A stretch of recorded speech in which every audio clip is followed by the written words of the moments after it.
Welcome into the Talkin Tide podcast on the Pigskin Podcast Network. I'm Chase Goodbrett, sports columnist with the Tuscaloosa News and longtime host of Crimson Cover Television on WVUA 23. I'm joined, as I always am, by Travis Reier, the longtime senior analyst at BamaOnline.com, longtime colleague and friend of mine as well. And we're coming at you with a little bit of basketball talk tonight, a little football talk on the back end as it relates to Alabama athletics. The Talkin Tide Twitter feed, of course, is Talkin_Tide. You can get links to all our podcasts right there. Catch us on Apple Podcasts or wherever you get your podcasts, and of course, live as well on YouTube and Facebook. I want to thank a couple of sponsors very quickly. Locally, that would be Peterbrook Chocolatier of Tuscaloosa, and more broadly, DraftKings sponsoring the Talkin Tide podcast. Travis, will jump in with a little bit of basketball. Good timing for this one here midweek for us as we head into the SEC tournament. Alabama coming off a regular season ending loss to Texas A&M on the road. Final score 67-61. Let's go ahead and start there just to kind of clean that up, even though we're several days past it now. But you know, Alabama has been playing tight ones of late, right? Prior to Texas A&M, you're talking about a tight game with South Carolina, a tight game with Arkansas, a tight game with AU, and then Texas A&M gets over the top, hangs that loss, that second SEC loss on Alabama for the season. Travis, did you kind of see this coming based on the way they'd played in the previous three games, or did you expect Alabama to get this one done? I kind of saw it coming personally, not just because of that, but also because of the factor of them coming right off that regular season SEC title. You wonder if maybe you're a little flat after that. This one wasn't hard to read, in my opinion. Yeah, I think if there was fatigue, it had to have been probably even more mental than physical. And you're right, it has been a grind, but this is a team that go 10 or 11 deep. You know, Nate's not afraid to play a lot of guys, so it's not like they've been rolling with a 7 or 8 man rotation. But the mental aspect of it, of everything that this team has been through, really, it's a long season. And probably as much as anything, the slow starts that we've seen from this team over the last couple of weeks was an indicator that something like this would eventually catch up with them. You scored 22 points and a half like Alabama did in the first 20 minutes last Saturday, and you're suspect to being knocked off by a really solid Texas A&M team. That's the thing that shouldn't get lost in all this. I mean, that was the second place team in the SEC last Saturday that knocked off Alabama. And look, Wade Taylor, terrific player on the ball. Tyrese Radford, really good player at the other guard position. They say this time of year is about guard play. I think that's where you start with the A&M game too. Javon Quinterly did another good job coming off the bench, but you know, between Jaden Bradley, Mark Sears, some of the guys off the bench like Ryland Griffin, Amari Burnett, they just weren't good enough at the guard position either.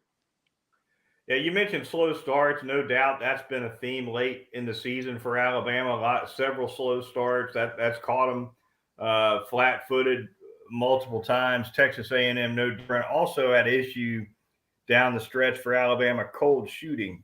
And in the words of Henry E. Parker, let me grab my glasses. Let me get my glasses. Yes. Yeah, there you go. Our esteemed slam dunk winner for the greatest 30 for 30 of all time, that Pony Excess. You've got to pull up Pony Excess.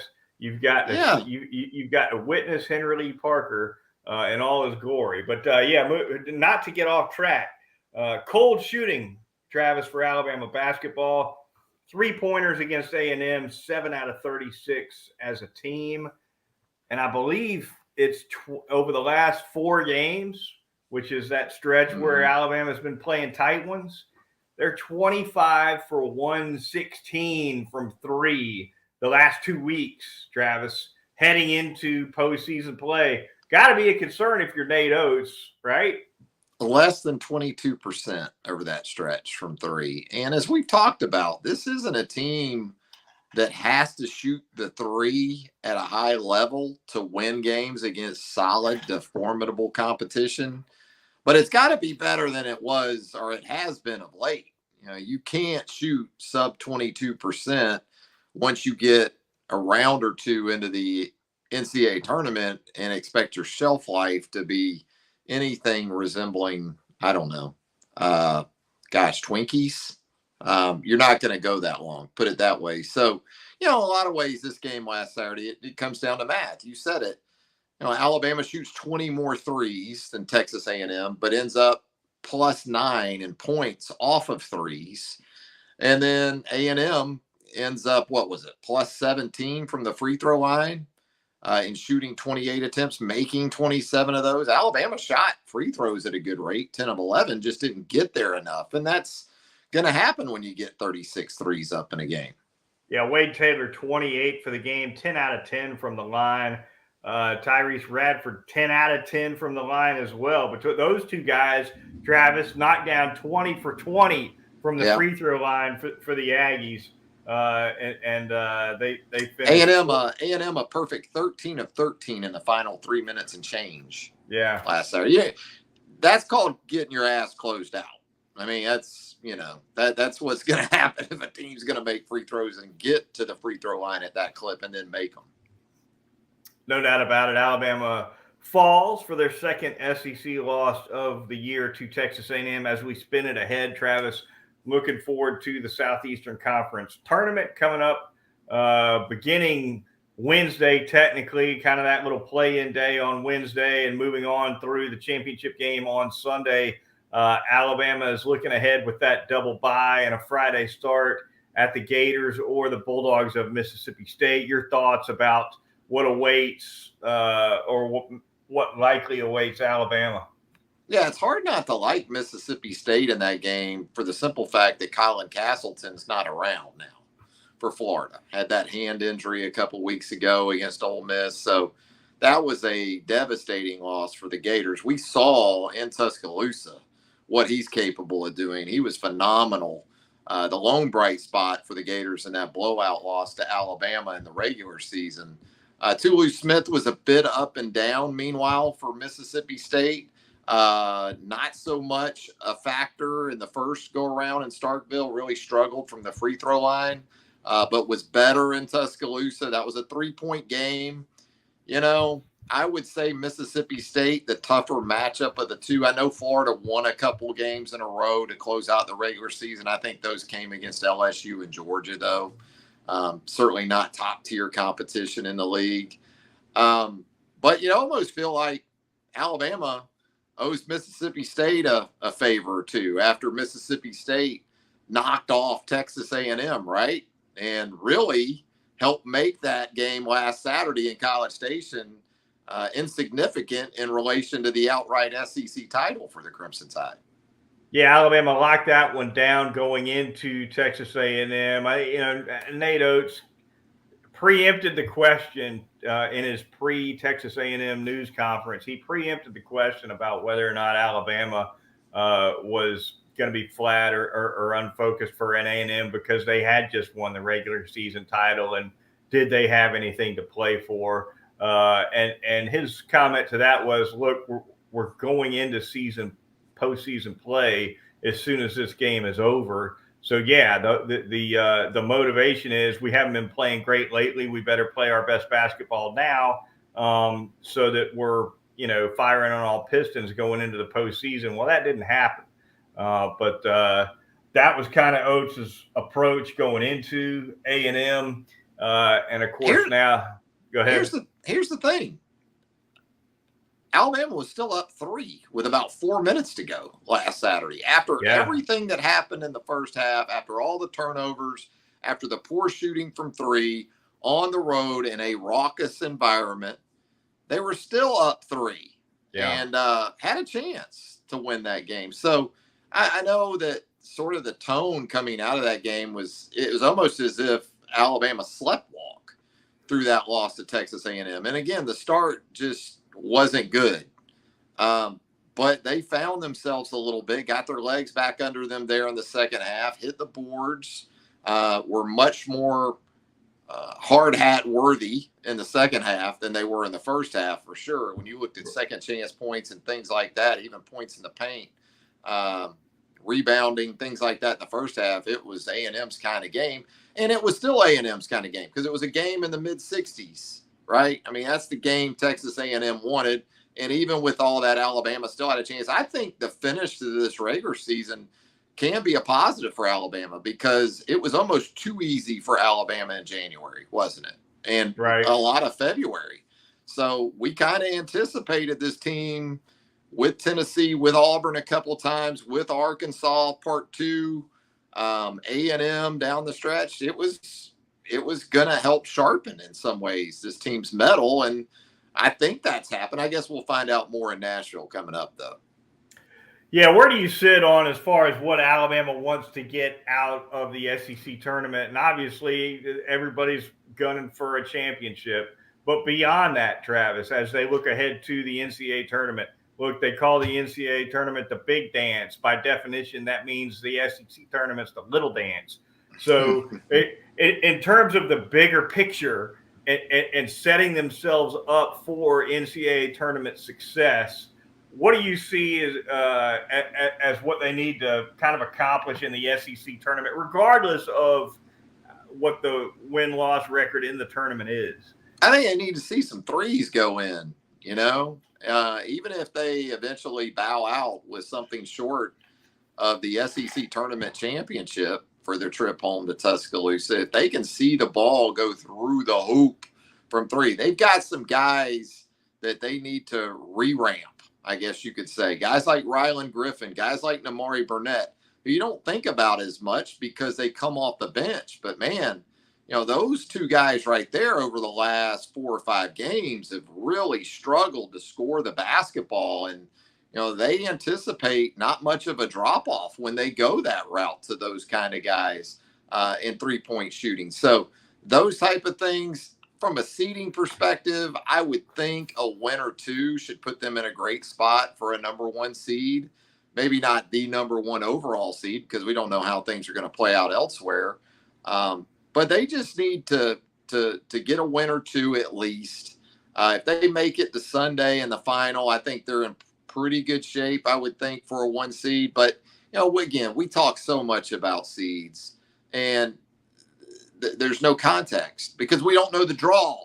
There are times where I'd rather be a 2 or maybe even a 3 than a 1 based on a draw for a 2 or a 3 versus a draw for a 1. So until we get to Selection Sunday and we actually see the brackets filled out, it's going to be kind of impossible to say what represented a winning weekend for Alabama and Nashville. All right, the Talkin Tide podcast on the Pigskin Podcast Network. We're going to thank a couple of sponsors here really quickly. We're going to start by telling you all about DraftKings. NBA fans, time, of course, to bring the hoops action to the palm of your hand with DraftKings Sportsbook, an official sports betting partner of the NBA. This week, new customers can bet $5 and win $200 in free bets instantly. Plus, for a limited time, all new and existing customers can get a no-sweat same-game parlay every single day. So download the app now. Sign up with the code TPPN. That promo code is, of course, the acronym for the Pigskin Podcast Network. That helps us out here on Talkin Tide. New customers, once again, can bet $5 on the NBA, get $200 in free bets instantly only at the DraftKings Sportsbook, an official sports betting partner of the NBA. I'm going to tell you about Peterbrook Chocolatier out there at 1530 McFarland Boulevard North in the Indian Hills section of Tuscaloosa. March Madness is here. And if you're going to just sort of post up on the couch, then you need to have your treats right there with you. And there's no better place to take care of that than at Peterbrook Chocolatier, the champions of chocolate. I'll tell you what I would do if I was fixing to watch a lot of basketball, and I would probably be mixing in some of the Players' Championship in professional golf this week, the Masters just down the road. I'd go to that center console right there as you walk into Peterbrook Chocolatier in Tuscaloosa. It's right there. You just grab you one of those bags and you just hit the canisters. You maybe get a little bit of the dark chocolate almonds. You mix in maybe some of those dark chocolate cranberries. They've got the milk chocolate peanuts, all of those kind of goodies waiting for you right there at that console right there. That console, that council of a decadence, I like to call it, right there at Peterbrook Chocolatier, 1530 McFarland Boulevard North in the Indian Hills section of Tuscaloosa. You cannot beat Peterbrook Chocolatier. I was over that way on the service road today, had a little ENT appointment with a doctor, straightened my nose out a little bit. Then I move on over to Southern Ale, former sponsor of this program, by the way. And still great friends. Yeah, absolutely. Great folks over there. Got a couple of burgers to go there. And the next step was headed for Peterbrook, and I fought the urge just enough to get into the car. But it felt like the tractor beam from the Death Star or something, just pulling me in there. But I just barely managed to break the magnetic force, Travis. Yeah, that Southern Ale Peterbrook 1-2 punch. I don't think you can beat it in West Central Alabama. Good bread. I think it's undefeated. No doubt about it. All right, the Talkin Tide podcast on the Pigskin Podcast Network, the Twitter feed Talkin_Tide. Couple of minutes to go here on the broadcast, Travis, but here on a Tuesday night, figured we'd bring up the latest in scheduling drama in the Southeastern Conference here in the last, 5 days or so, certainly since the last time we podcasted.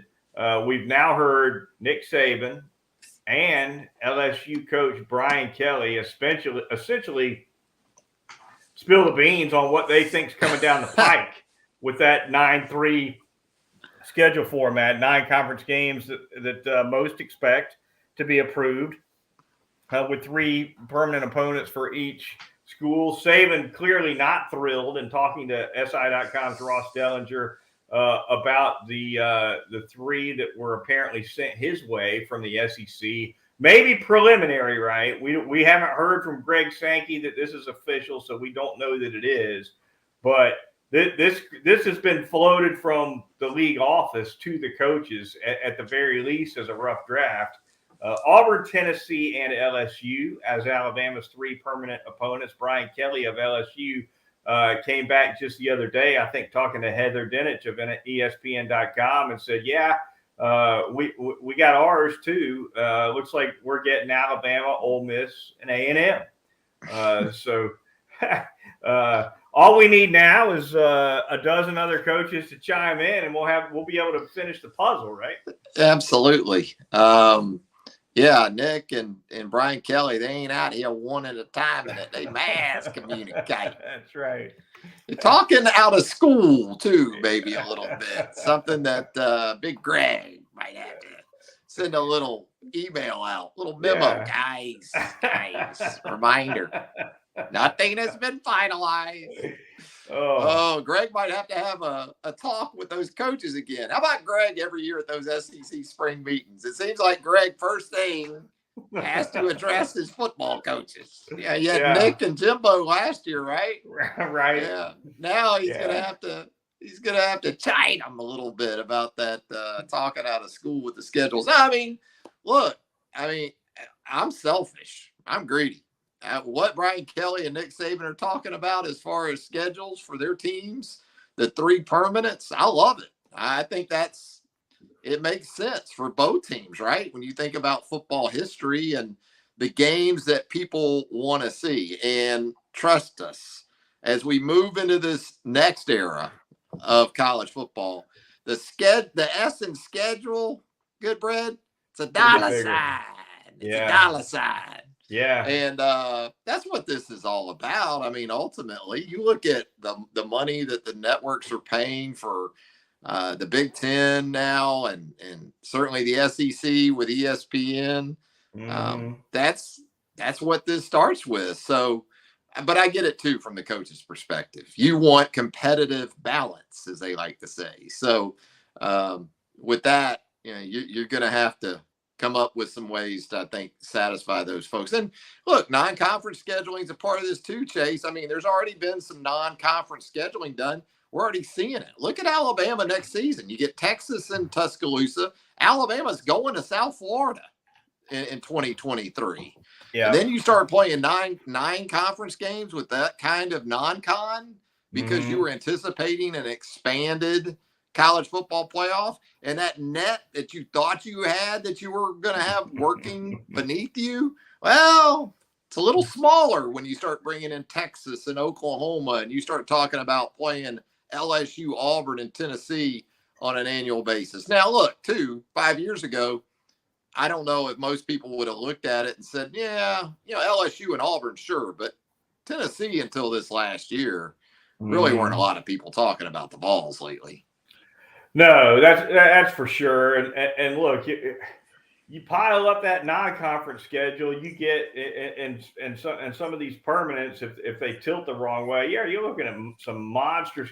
You're looking at about 8 or 9 50-50 games. You're looking at Ray Perkins 86 level schedule toughness. Yeah. That one's brutal.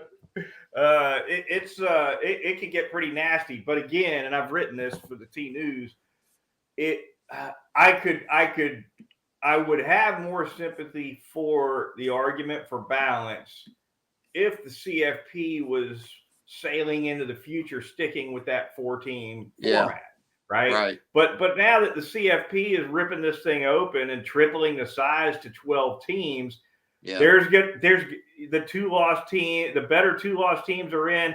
Go look at the rankings, the final CFP rankings the last few years. You're going to have 3-loss teams. You should. You should. Maybe getting into that playoff, Travis. And so when you look at it from that standpoint, for me, it leans me toward the side of the fence where, people just want the best football out there. There's no doubt about it. And Nick Saban himself is on record that he wants 9 conference games. You got him. Well, this is the way it's possibly going to work. Be careful what you wish for. But I think Nick also understands the bigger picture of economics and fan engagement, because what we've seen of late isn't working in every realm of fan engagement. You're not packing out stadiums still that have capacities of 100,000 while also maximizing television deals. You're kind of in a position where you're having to do a lot of this. Again, I'm not sure if there was as much forethought given to non-conference scheduling in addition to where these conferences are going, because it looks like the home and homes are back, right? So there's some years, you could be at Notre Dame, at LSU, at Auburn in the same year, those type of road games. Well, how about the years and your conference games? And nobody's going to feel sorry for Alabama. I don't think Nick expects that either. But no, he's got as the head coach, he's got to get out there and kind of beat the rush a little bit in terms of making his case for competitive balance. And he's got some years lined up where it's 2 non-cons from a major conference. That's what I mean. It could be a little bit of a snarl. So you add 2 tough non-con, not every year. Some of these years that have been scheduled in the future, there's only one. But a lot of those years, they've got 2 power. And you catch them in a non-con where, one of those is going to be on the road. You're not going to probably have 2 non-cons in the same year at home or 2 on the road. So you add that to a 9-game schedule, you're talking about 1 cupcake, 1. And then 3 losses, you can say. I mean, I agree. 3 losses, you should still get in. But there could be years where, I know Alabama hasn't lost 3 games in a season since 2010. But it just feels like in some ways with where we're headed, I guess, the argument's going to go from should a 2-loss team get in to just 2 to 3-loss teams. And not just should they get in, but which one out of about 3 or 4, if it comes down to it. We're just pushing the argument along. pushing it along and just scratching the surface, Travis. I But hope we should have better regular season football in terms of matchups week in and week out. And that's the point. Yeah, there's no question about that. Better football is coming, and it's on the whole, it's an exciting thing. I hope, Travis, my wish would be that the remaining SEC permanent opponents for each SEC team come out one school at a time, about every 4 or 5 days from now until Destin, and then by the time we get to Destin, everything's out. It's all out there, or almost all of it's out there. That was just one school at a time, you know. Greg's gonna put the kibosh on that. He's gonna throw up instead of Ron Washington waving you around third. You know, he's gonna be throwing that stop sign up. I think after these two unscheduled releases that we've heard about. Water on the fire. Coming. Well, and also, you know, SEC spring meetings is about to become, the way I see it, like SEC media days. Mm-hmm. It's just going to be a couple of months earlier. You know, it's and look, SEC spring meetings in comparison to SEC media days, as far as impactful news that comes from either. Yeah, SEC spring meetings runs laps around SEC media days. Yes. So Greg may be promising, you know, the SEC network and ESPN that you know we'll have programming from Destin that'll be engaging. You know, so you got to save some of this schedule talk. Talking season. Talking season gets early. It just never ends. It's I mean, with social media now, it's just 365. No doubt about it. All right, that's going to do it for this edition of the Talkin Tide podcast. Travis and I will be back for a recap of Alabama's outcome in the SEC tournament. We'll look ahead, of course, to Alabama's first round NCAA tournament foe. We'll, of course, be finding all of that out on Sunday night. Travis, I suppose we can schedule a Sunday nighter. Be perfect timing coming out of that selection Sunday. So we'll see you then right here on Talkin Tide. For Travis Reier of BamaOnline.com, I'm Chase Goodbread of Tuscaloosa News. We'll talk to you next time.